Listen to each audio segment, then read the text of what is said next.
Domingo, 30 de outubro.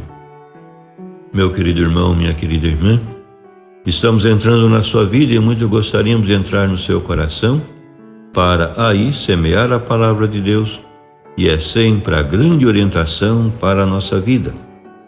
Neste 31º domingo do tempo comum, a liturgia nos apresenta o Evangelho de São Lucas, capítulo 19, versículos de 1 a 10. Naquele tempo, Jesus tinha entrado em Jericó e estava atravessando a cidade. Havia ali um homem chamado Zaqueu, que era chefe dos cobradores de impostos e muito rico.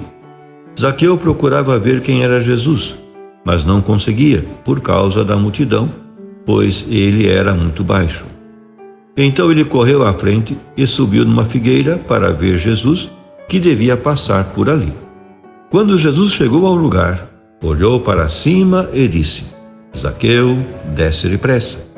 Hoje eu devo ficar na tua casa. Ele desceu depressa e recebeu Jesus com alegria. Ao ver isso, todos começaram a murmurar, dizendo: ele foi hospedar-se na casa de um pecador. Zaqueu ficou de pé e disse ao Senhor: Senhor, eu dou a metade dos meus bens aos pobres, e se defraudei alguém, vou devolver 4 vezes mais. Jesus lhe disse: hoje a salvação entrou nesta casa, porque também este homem é um filho de Abraão. Com efeito, o Filho do Homem veio procurar e salvar o que estava perdido. Meu querido irmão, minha querida irmã, o Evangelho de hoje apresenta a história de um homem pecador, marginalizado e desprezado pelos seus concidadãos, que se encontrou com Jesus e descobriu nele o rosto do Deus que ama.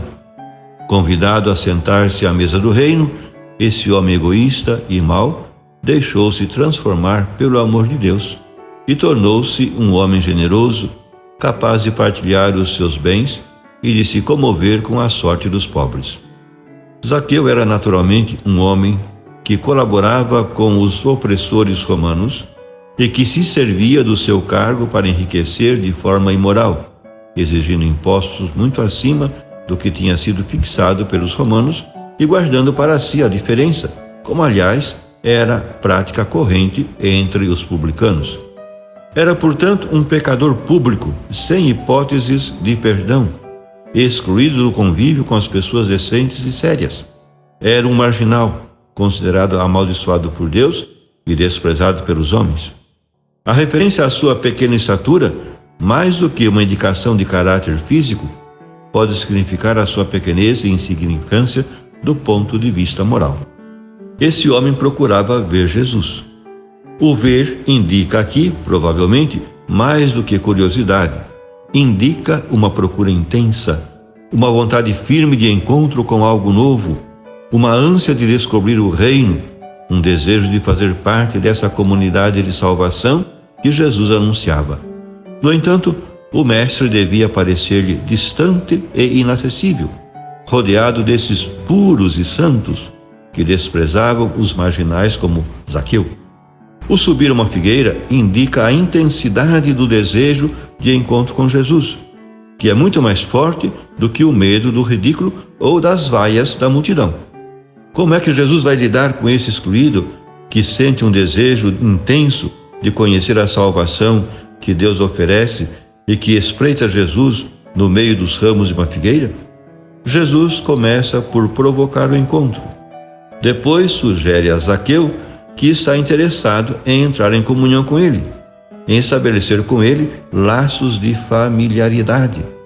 Quando Jesus chegou ao local, olhou para cima e disse: Zaqueu, desce depressa, que eu hoje devo ficar em tua casa. Atente-se nesse quadro escandaloso. Jesus, rodeado pelos puros, que escutam atentamente a sua palavra, deixa todos parados no meio da rua para estabelecer contato com um marginal e para entrar na sua casa. É a exemplificação prática do deixar as 99 ovelhas para ir à procura da que estava perdida. Aqui torna-se patente a fragilidade do coração de Deus, que, diante de um pecador que busca a salvação, deixa tudo para ir ao seu encontro. A questão central colocada por esse texto é, portanto, a questão da universalidade do amor de Deus. A história de Zaqueu revela um Deus que ama a todos os seus filhos sem exceção e que nem sequer exclui do seu amor os marginalizados, os impuros, os pecadores públicos. Pelo contrário, é por esses que Deus manifesta uma especial predileção. Além disso, o amor de Deus não é condicional. Ele ama apesar do pecado. E é precisamente esse amor nunca desmentido que, uma vez experimentado, provoca a conversão e o regresso do filho pecador. É esta a boa nova de um Deus com coração que somos chamados a anunciar, com palavras e gestos. Testemunhar o Deus que ama e que acolhe todos os homens não significa, contudo, encobrir o pecado e pactuar com o que está errado. O pecado gera ódio, egoísmo, injustiça, opressão, mentira, sofrimento. É mau e deve ser combatido e vencido. No entanto, distingamos entre pecador e pecado.